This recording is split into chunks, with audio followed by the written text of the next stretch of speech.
What's going on, ladies and gentlemen, boys and girls? You know what time it is. Episode 50 up in the mix, big baby.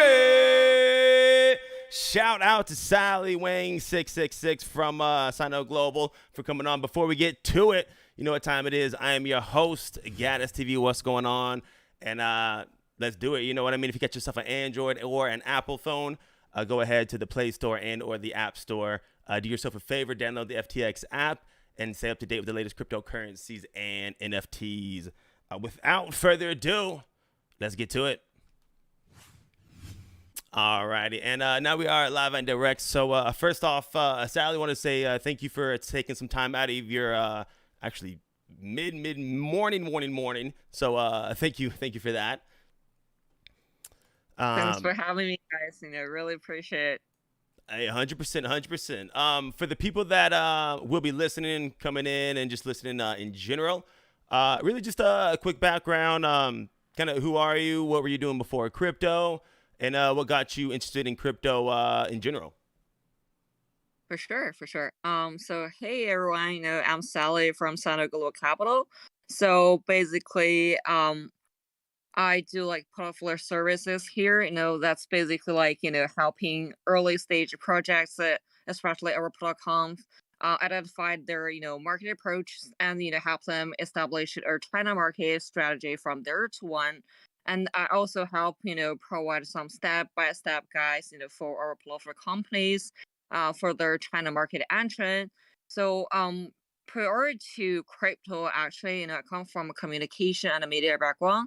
That was like back in 2016. One of my besties, who worked in Consensus, as like the early member. When she joined Consensus, there was only like 12, members. But the idea she told me about crypto, like the Web 2.0, and like these like Internet of Things that got me interested into crypto. When back then, I worked at the state-owned media, CCTV News. As a journalist, then, but this idea of crypto actually got me interested. So, apart from work time, I actually spent some time searching about crypto and Ethereum. Why Ethereum? I guess you already know because her company and the Consensus and the relationship, between Ethereum and everything, and things like that. So, and then after being a journalist, for a year, I joined this pure company. So we had like back then we had like two types of clients. One comes from actually like ad tech, and one comes like from blockchain industry. So the first few clients, we provide a service for is are like Paxos, stable coins, CryptoKitties, the earliest NFT project you could think of back in days, and then so fast forward to today. So I have like 7 years combating experience in communications and crypto, and always found my passion like in storytelling and in the communication. Um, so even in today, like I still find like crypto is like my favorite thing. But the things for Sino and Maddie is like I got to know Maddie and some of their team member back in 2018, like in China. But we're not like so familiar with like, each other. We just keep in contact. Only on WeChat. Like WeChat is like equivalent of like WhatsApp, but the Chinese version. So like just like the early, I think at the beginning of last year, I got and contacted with my friend Ian at Sino Global, and we talked a lot about like a crypto, something like that. And then I realized Sino was doing quite a lot in the amazing things back then, but like not so many not so well known like in the China market. And then thought like I could help them with their like China outreach. So I reached out to them and propose my idea, and they actually liked my idea. So that's how we just got along in the beginning. And I really enjoy the culture. Even being a Chinese is I think a lot of people would find it like extremely difficult to communicate. Between like the West and East, like the gap is always there. But I find that's we're I have like specialty in, so that's why I joined Sino, and so far I love our team culture. I don't know if you guys know, but our company culture is actually lifting and workout. So that's what actually unites us together, with such like a simple culture, and and the love, for Solana ecosystem and the crypto industry in general. We found like a bunch of other weirdos as well as, like this, like this tech giants, So yeah, we form like the culture of Sino today, I think. No, that's something cool. Actually, that you're talking about like the culture of Sino, just because. I mean, I'm excluding this. I got a regular, corporate job, and it seems like Matthew would be honestly just a cool boss, because even in the stuff like just your regular profile picture, you know what I mean, on the Twitter handle, things like that, like maybe I'm too much a wuss, but I'm always thinking, hey, what if work sees this X, Y, and Z. But it seems Hmm. like kind of like you said, like y'all can be y'all, which from my end, just a regular person, knowing I guess the things like Sino as just like a big VC, big a lot of money, stuff like that. Like I guess the first Hmm. thoughts on mine would be kind of different. You know what I mean? More suit tie, still fresh. You know what I mean? But it seems like I'm sure y'all do every once in a while, but y'all are real. You know what I mean? So that I appreciate. Did you ever? I think you said before it was you had a buddy Ian that was in Sino Global beforehand. Before I guess is that how you knew of Sino Global, or I guess being in the communication stuff like that? Have I guess did you do research on them before? How did all that come about? Was that truly through I guess Ethan? I think it was. Oh yeah. So Ethan is actually my personal friend. So we keep contact with each other like since 2018.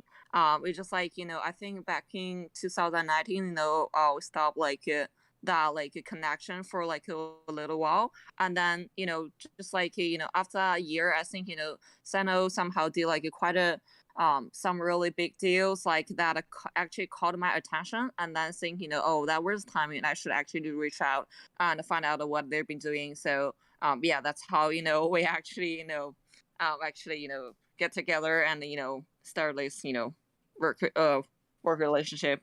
Nice. No, I always like that just because it's always honestly cool how one question literally can be a big change. Doesn't matter if it's the NFT starting or like a job opportunity, Hmm. something like that. So that strong on that. With the Hmm. I think is what you said you kind of beforehand. It was BTC and Ethereum. I guess Hmm. with kind of with Sino Global, are there? I know there's a lot of investments in Solana, things like that. Do y'all look at particular like chains, things like that, or is it just hey, if a project's good, like that's where you're trying to invest in? Um, Hmm. like y'all have a certain chain y'all go towards?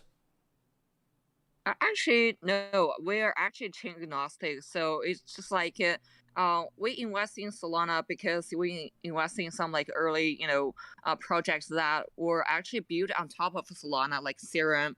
And then we found it like Solana is actually a functional chain, and and the potential of Solana, and then the rest just fall into the ball. I think that's how it happened in the first place. We also invest in some projects that were built on other chains like Ethereum. Like we're also looking at like Avalanche, Cosmos, Terra, all these chains.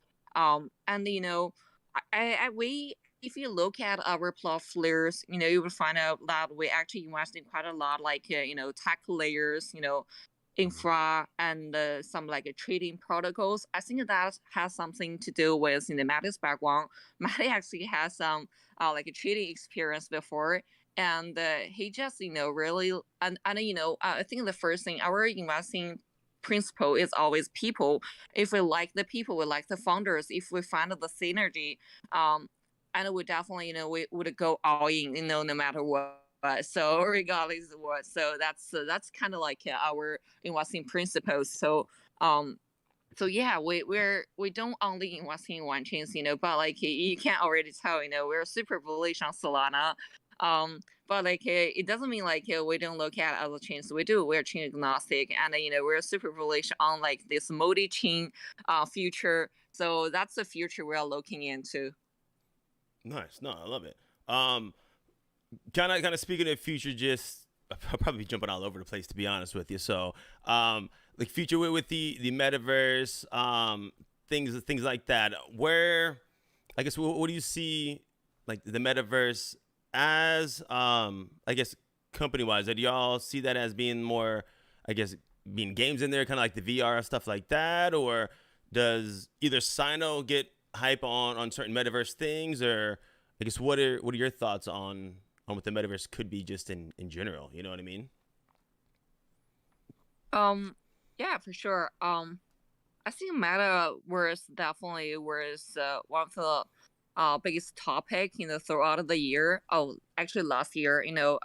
It's just not like in Chinese market. It also like on the global level. Everyone was talking about Metaverse. But for that part, I want to share my um maybe my experience, with the China community, the rise of like the Metaverse. So I think Metaverse, was on rise since May 2021, because the high price of NFTs, even though it was like questioned about hype marketing and bubbles around it, but like that high price, I remember there was something around like the first thing actually caught like most of Chinese people's attention was people's like Mm-hmm. art piece sold for like a really high price, and then that actually caught people's attention.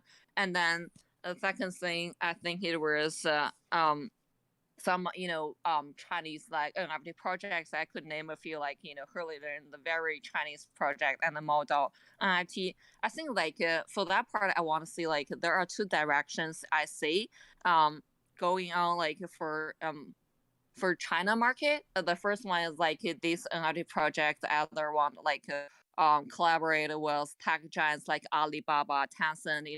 They kind of like adopt a very, I would say like um the country endorsed the way to do their NFT project. The second thing is like they do like a very crypto native way. Like I could say like there are a couple with big IPs back then, like maybe years before, but somehow they found NFT as like a new way to rebuild their brand and their IP. So they're doing that all over again, and like learn to this like a rabbit thing like called like X Rabbit Club. The founder is basically one of like the biggest China's biggest IP creators.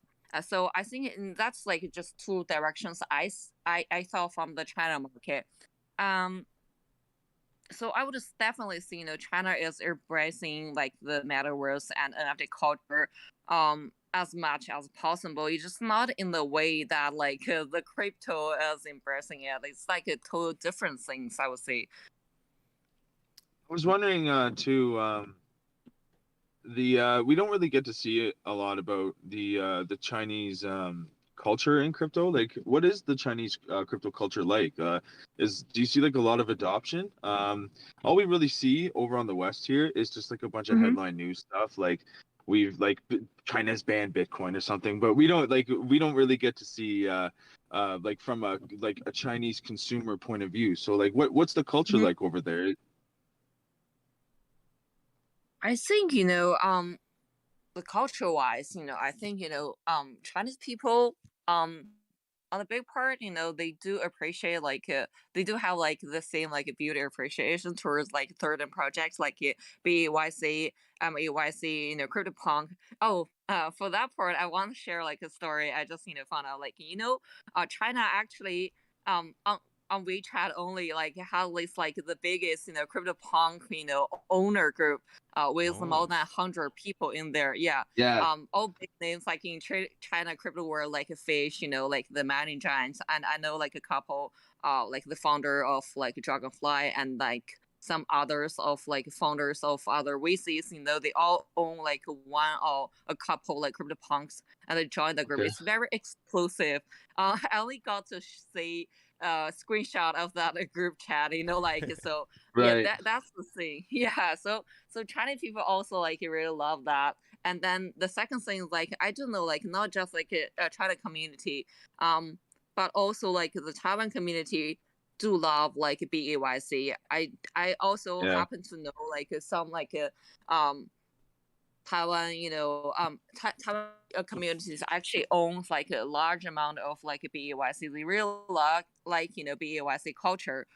So in that sense, this like beauty appreciation, like culture of beauty, appreciation is very similar. You know, between the West and East, but like for Yeah. China part, like like there's kind of like the culture thing, we also want our own like NFT project, to survive Yeah. in the global market. So back in the days, we have this like a curly the project like looks very similar to like Me Bits, but like was like issued by a Chinese company and launched, I think, on Ethereum. Yeah. So, but that did like I think it was on hype like for a while, but then after the hype is gone, like it's no longer a thing. So now Right. people are like looking for projects that they could actually put their hope and passion on. We still want like there's like a Chinese bone like NFT project to actually succeed in the global market. That's still like the big narrative there, like Chinese people are talking about. With Also another no, go sorry. ahead, go ahead. Go ahead. Also another thing to mention is like not just like Chinese like retail investors, but also like celebrities have also turned into fast of like NFTs, like the NFT, real assets, tacos, also investing like the sandbox and some other like real asset, NFT project. And there are also like celebrities, entertainment like actors, also in some NFT project change their Instagram, PFP, from like their photos, to the NFT, PFPs. So that's a trend I see. NFT is really like affecting normal people's lives. It's everywhere. In a way, yeah. You just and even like on China state-owned media like People's Daily and some others, they are talking about NFT, the China of NFT. Even they won't, like Chinese investors should be more careful about NFT hypes and not fall into like the speculation. But still, one thing we can't deny is like it's on trend, and it's a big topic of the year. It was even on like the hot word like list last year. I think that was ranked by Xinhua, also like a state-owned media. So we can definitely see, NFT slash Metaverse was one of like the biggest topics of 2021. Nice. With the I guess question, because I was thinking, I mean, you were like in the media and everything, honestly, as well. Granted, I don't always watch the news over here on our end. But stuff like with I never Facebook, watched the news. I'll be honest, maybe I should in general, but yeah. But like Facebook changing the name to Metaverse. I know you were talking about beforehand, like Alibaba, places like that, getting their hands into NFTs. I guess, are there any, I guess, big Chinese companies that have done something honestly similar, or is it the same type of, I guess, is it as, I don't know. I guess when I think some Chinese, I think of a lot of honestly gaming stuff like that, because I'm a gamer myself. But Mm-hmm. I guess I was just trying to think, like, it has, maybe it's a dumb question. Is Facebook in China as well? Like, do you have to have like a VPN or something like that? Like, maybe I'm dumb, but Oh like, yeah. how does stuff like that honestly But work? your Facebook's called Weibo, right, or Weibo or something? Oh, Weibo, yeah, it's like the Okay. Chinese Twitter, yeah. There's Right. Weibo. But the thing is, like after China crypto crackdown, Weibo is no longer like a place, for crypto related content. Yeah. Before it was like really big, just like as much as DT. So So I think the question maybe you're asking here is like, is the China crypto thing still a thing? Do we still need to care about it? I think Mhm. yes, it is. I actually got asked a lot about that, so I want to say like yes, it's still relevant. Can give you like a few like examples. Like just not long ago, like last year, in October, Shanghai host is like annual blockchain week, as usual.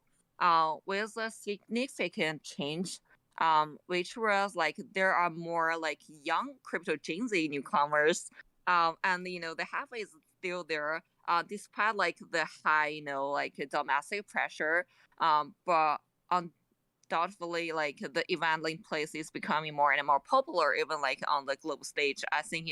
Um, I think that was like one I saw so many Chinese influencers as well, like Chinese founders, big names, flow into Twitter, Discord, Telegram, to start um writing or like start um their business there. So I think I just say Mm. like that's a good thing. That's a good like dynamic, like shift, from like very centralized, like I would say centralized, content creation, like a decentralized um content generation. So basically, it's people want to like Notion, want to mirror to like write like their journal, like their even like media, like they want on like a mirror to start doing like their post like their content, like daily content. So that's the trend I saw like last year.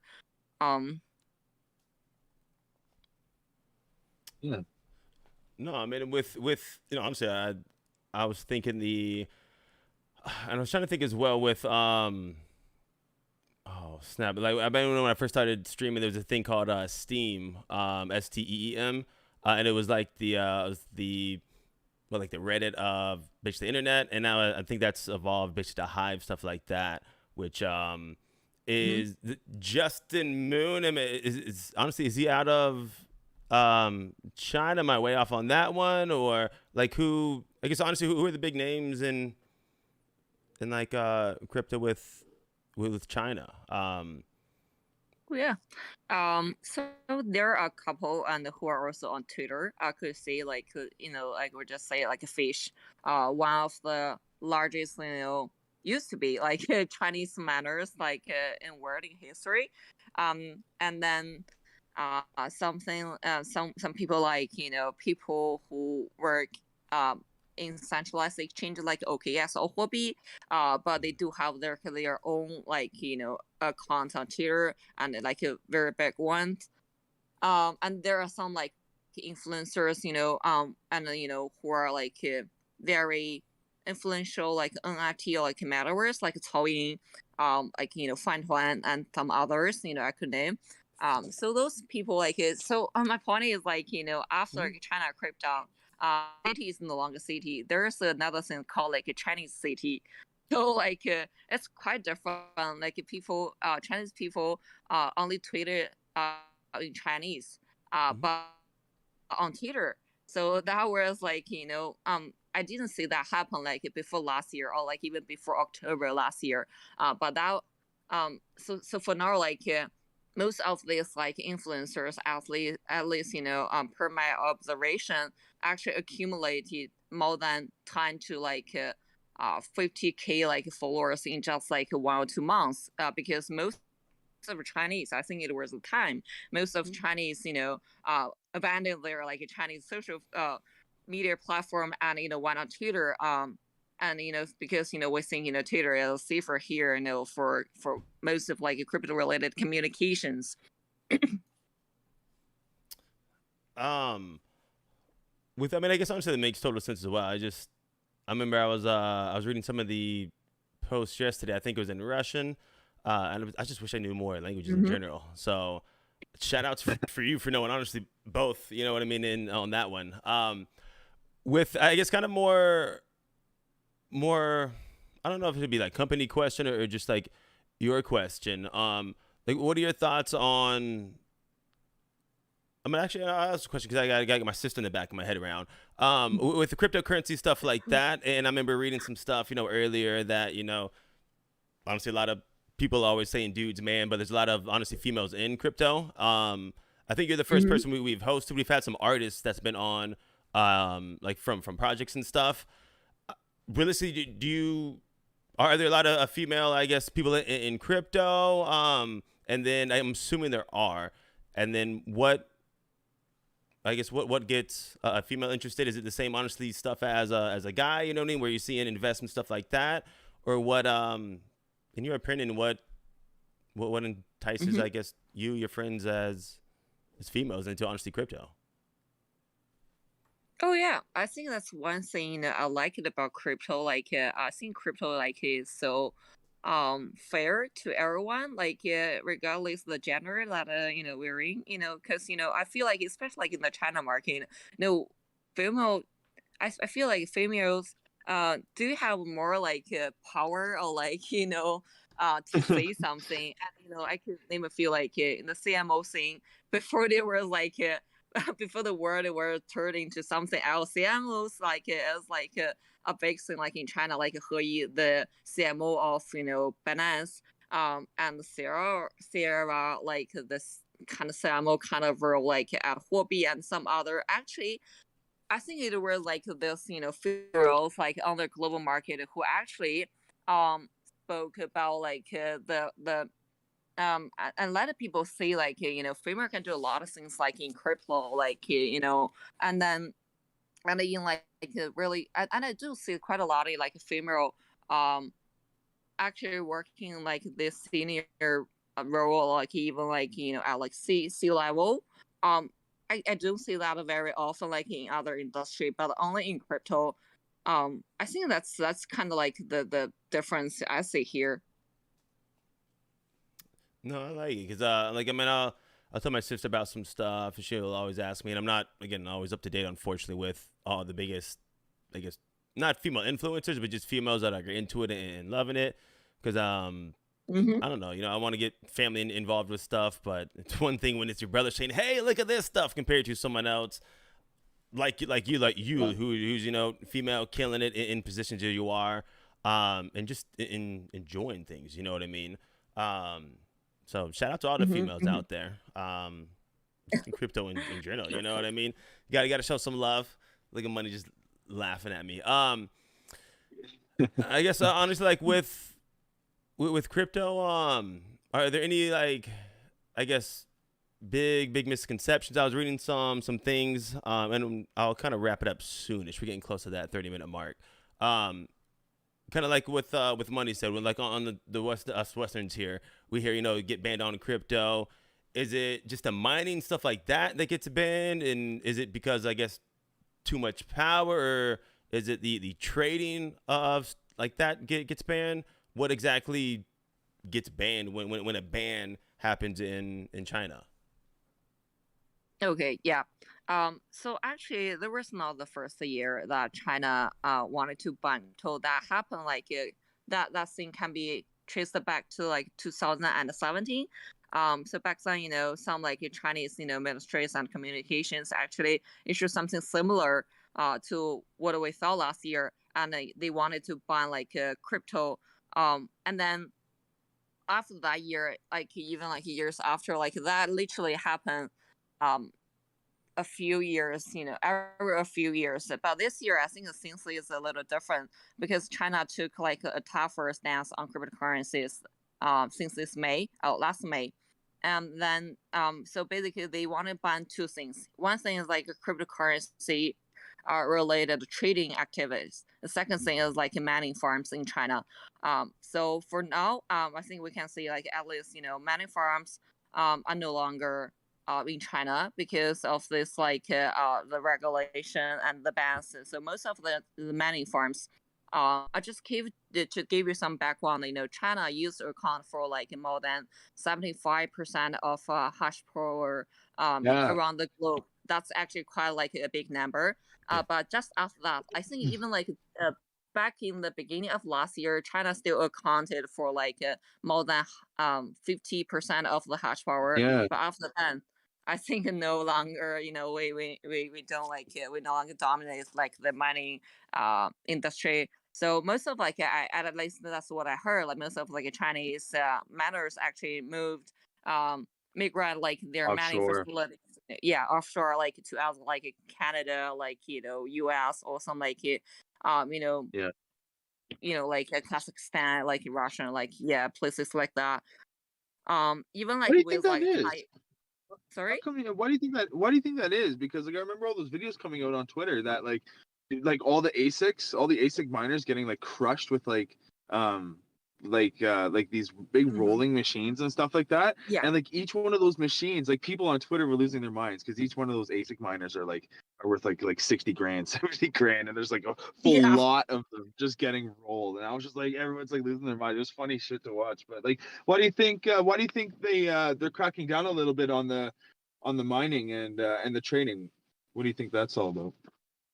I feel like firstly it's like it's very very sad, that they actually crack down on like the mining in China, because that were like I know like a lot of actually my friends who work for a living like in the mining space like before that happened, and then they had to like give it that up and like find something else to do. So that literally happened just like in 1 year, but like they were doing like mining Yeah. for like years even before. So I think that was like for me it was very sad, because China used to be big of thing like which was like cryptocurrency mining, and then we no longer had that like a privilege. Actually China, I think in some parts like of China, like Yunnan, Sichuan, and Xinjiang, we have like a really good like because of like a geographical like I think advantages.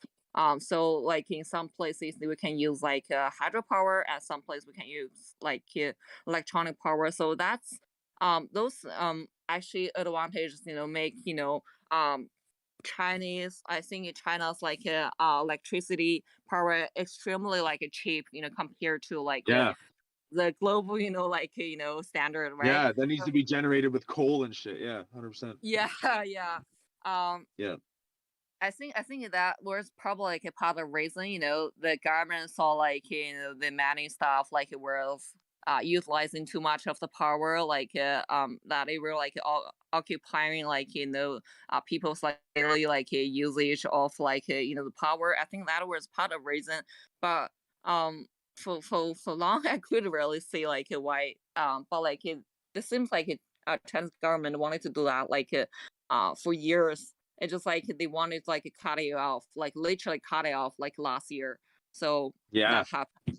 But actually, after that happened, I think that's also a good thing. Since most of these like mining facility went offshore, like Chinese people no longer has the power to have control on this like mining machines and the mining facilities owners. And also I think after that happened, I think a lot of like mining farms owners went to Singapore or some other like countries, because it's just like how it is.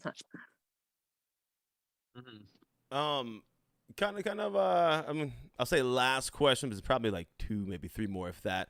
Um, with that, like happening with the, I guess all the, either the bans or the scare stuff like that. How does that, and does it affect, I guess, Sino Global on like companies? I guess what would as a, I guess a VC, y'all, what would y'all say to, I guess, projects that are thinking about getting in contact with y'all, but are Mhm. wary because they're like me, they're just not smart enough on to do, I guess, the research stuff like that. Should Mhm. projects be scared to, I guess, get in contact with y'all because BTC stuff, or Mhm. y'all are the go-to because, like you said, y'all know everyone and like in the Asia market and stuff like that? Yeah, for sure, for sure. Like in the beginning, I would say like it did like I think at least it did have some like a side effect like our team, because as you know, like Sino has a very balanced team. Our like goal is actually to bridge the gap, between the West and the East, with special focus, and expertise like in China. So when that happened, we actually got asked a lot, what we just discussed, is the China crypto thing still a thing? That somehow affect, also our platform companies or some like of our investments.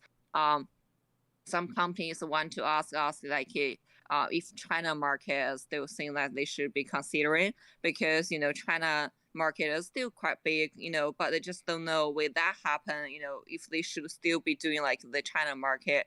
And our answer is still yes, for a couple of reasons, because money didn't leave the market. It's still here. It's just like, I think, on a large scale, I think most of people went from centralized exchanges to DEX, which is a good thing in the long term. I think it's good for DeFi. And I would say if you are lurking in some of the active Chinese crypto communities, you will find out people. I would say Chinese people and Chinese crypto users are the most experienced, the DeFi users. They know about DeFi 2.0. They know about this, the latest, Ponzi. I wouldn't say Ponzi, but latest DeFi protocol. Appreciate you saying that. I appreciate you saying that. I just from user perspective, yes. They care about it, and they're on Twitter almost 24/7. So obviously China market is still a thing. And then we'll be educating the market, as well as some of our platform companies why China market still matters. Especially I think for some GameFi and Metaverse projects, China market definitely matters. Because we do some market research for our platforms. So China has a really huge potential, for mass adoption of GameFi, and we do see that potential, with some for example, actually there were some a game that won on Hype, Theta Arena, Worth game, and Axir this the beginning of last year. So those games that or what happened in the global market were also popular in the China market. I would say that doesn't change. That's still the same. So yeah, I would say yeah, it's still and but after I think a half a year of China crackdown happened, I think somehow now that has a minimal I think effect to us, because most people know, oh, it happened, it just it is, and then the market still need to carry on, and we still need to do our shit, so that's what happened. No, I like that. I think, but I think we lost money. He was staying straight for a minute. The honestly last question I asked the last person that worked for Sino as well. Don't get yourself fired, nothing like this. Do you have I guess what's the craziest story you've heard about Matthew, or a story you've seen personally? Anything crazy? He just seems like a crazy and fun guy. You know what I mean? Do you ever see anything like that? And I know the last person, he was saying that he just finds out like everyone else. Is that how it is with you, or do you have any crazy? What up, bro? Do you have any crazy stories? I guess from him. Actually, I only got to meet Becky once last year, and then we actually work out together with some of our team members. Nice. So one thing I could share with you guys is Maddie is really a gym addict. And second thing is that Maddie doesn't sleep. That's what I can tell for sure. It's just fun thing about our team is every time we want to maybe if we have something to discuss with Maddie, we always check his Twitter. If he posts anything like within a couple minutes, if he did, and then we know, oh, Maddie is online, so it's the best time to talk to him. It doesn't post anything like maybe within a couple hours, we see, oh, maybe he's like sleeping or something. Yeah, that's like he really that even that's the thing even like for our team. And a fun thing is like I remember, I think he's still that like you just like you can find him like almost 24/7. I remember like our team, because our team is like fairly distributed across the globe. So I'm in like UTC +8, but some of our team members like are in the States, some are in like Europe, some are in like different like time zone. But no matter what we talk, if that's like a really like an important issue, Matty will always be online. And I don't know how he did that. Like, but he's like, it seems like he's always online. That's crazy, It's just like. He's like me. Trust me, it's stressful. It's stressful as fuck. Yeah, but another thing is like we made fun of Matty's style. I remember, Matty had a pair of Yeezy. We made fun of him like he was like wearing a pair of like. A cloud or something. Like it was very funny. It's just like Maddie has this like very easygoing personality. He can take any jokes and even like he back on you like even more. So that probably keeps at least the work environment honestly fun and something that I bet is actually like super like stressful. So shout out to you, Maddie, for that. You know what I mean? Shout out to you. Man. Honestly, on that one, we're at 41 minutes. We're going to go ahead and wrap it up. So first off, I want to say thank you, Sally, for taking some time out of your, again, morning right now. Because it's, 1 a.m., I think, for you. So even yourself, you staying up. Probably. Yeah, now. But stick around for a quick second. We'll go ahead and end it. And then everything else should be good on that one. So, again, honestly, real talk, thank you for coming out and taking some time out of your night. Really enjoying the chat. It was very like a fun experience. I appreciate it. With that note, ladies and gentlemen, boys and girls, you know what time it is. It is that time to go and end it. We want to say thank you very much for coming in, tuning in, showing some love. Shout out to Sally. Shout out to Sino Global. Shout out to everyone that's always coming in, tuning in, showing some love. Again, episode 50. Go ahead and follow us on Twitter, Spotify, YouTube, everywhere, basically, y'all. Till next time, stay fresh, stay clean, stay positive, and as always, y'all, caw-caw!